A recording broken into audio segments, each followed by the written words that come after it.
What would you do if a married coworker sent you inappropriate texts and a lewd picture at 3 a.m.? In today's story, the protagonist's response is a masterclass in setting boundaries and using the system to protect herself. It all started on St. Patrick's Day weekend. A coworker, a man named Mark who I had thought was just friendly, sent me a series of inappropriate texts around 3 in the morning. He was asking me to come over to his place to have some fun, confessing that he'd been into me for a while and was convinced I felt the same way. I absolutely did not. I'm a lesbian, though I wasn't out at work, which made the entire situation even more bizarre. To make matters worse, he also sent a naked selfie. Luckily, it was framed to cut off just before the most explicit part, but, dang, it was close. I was out with friends when I saw the messages pop up and my immediate reaction was, what the? Okay, this is a Monday problem. I have a very strict rule for myself. I don't engage with work, I don't think about it.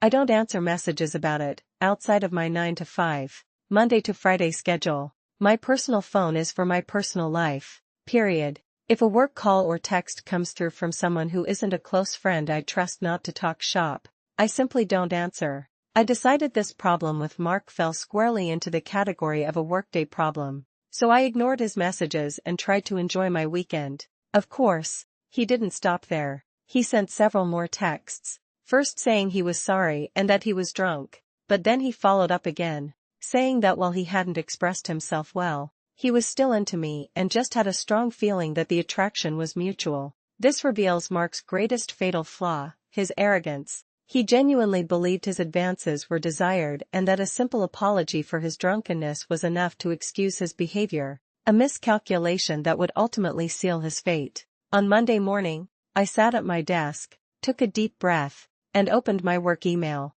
I composed a new message to Mark. I kept it short, professional, and ice cold. It read, "Hi Mark. I'm writing to follow up on your messages from the prior several days, see attached. Please only contact me through work channels during regular business hours, as I do not use my personal number for correspondence with colleagues. Additionally, I found the content of your messages to be both unwelcome and inappropriate. Please only contact me regarding work matters from now on. Chloe." I attached the screenshots of his texts and the near explicit photo to the email. I didn't copy HR, but I did blind CC my personal email address, ensuring I had my own copy of the exchange just in case. His reaction was immediate and furious. He texted me again, his tone shifting from unwanted affection to pure anger. He said I had crossed a line by attaching his picture to a work email and asked if I was actively trying to get him fired. I calmly took a screenshot of that text. 2.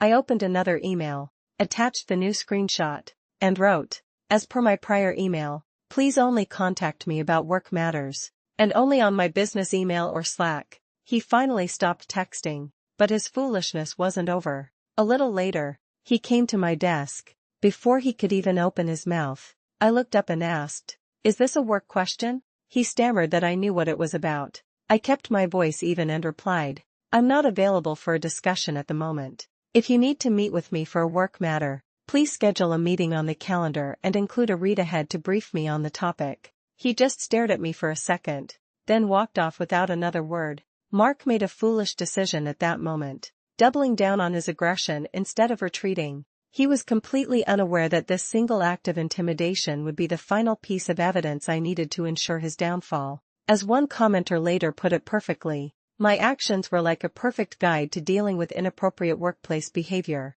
I had handled it professionally and created a flawless paper trail. Still, I felt a bit like a bitch and wondered if I should have just told him off via text. But I am so incredibly sick of dealing with this kind of behavior at every job I've ever had. My patience for gently managing men's egos on my own time has worn paper thin. I wanted to set a precedent that I would not engage, period, outside of work hours or work channels. After thinking it over and reading some advice, I realized I needed to get ahead of the situation. The fact that he came to my desk after being told off twice in writing made it clear he wasn't going to stop on his own. I forwarded the entire email chain to HR, wrote up a summary of the conversation at my desk, and requested a meeting. HR called me in that same afternoon. I explained everything, though most of it was already clearly documented in the emails. They were incredibly supportive and assured me I wouldn't have any more contact with him. They scheduled a meeting with him for the next day. I felt a wave of relief.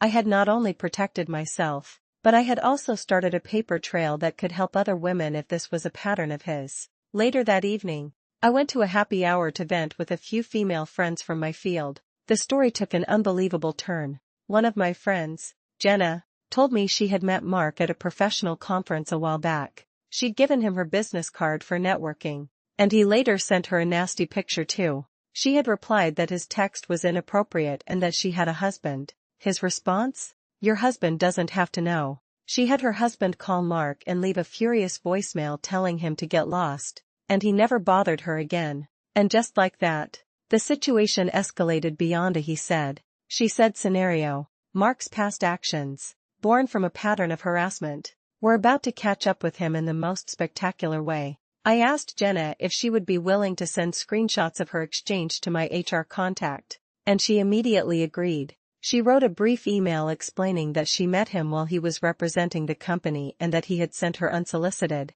lewd pictures, requiring her husband to intervene to stop the harassment. The next morning, he was fired. I don't know all the details, but my coworkers told me he was escorted out of the building. One colleague who sits near the HR office said they heard him screaming at the staff during his meeting. It's crazy how quickly everything escalated. Just last week, I thought he was a chill guy. Looking back, I'm so thankful I reported him. I have a feeling things would have escalated no matter what, and I feel so much safer now that I don't have to see him every day at work. This story is a powerful reminder that when dealing with workplace harassment, using professional channels isn't being cruel, it's being strategic. By creating a clear, documented paper trail, you protect yourself and hold the other person accountable for their actions in a way that is difficult to dispute. Have you ever had to draw a hard line with a coworker? How did you handle it?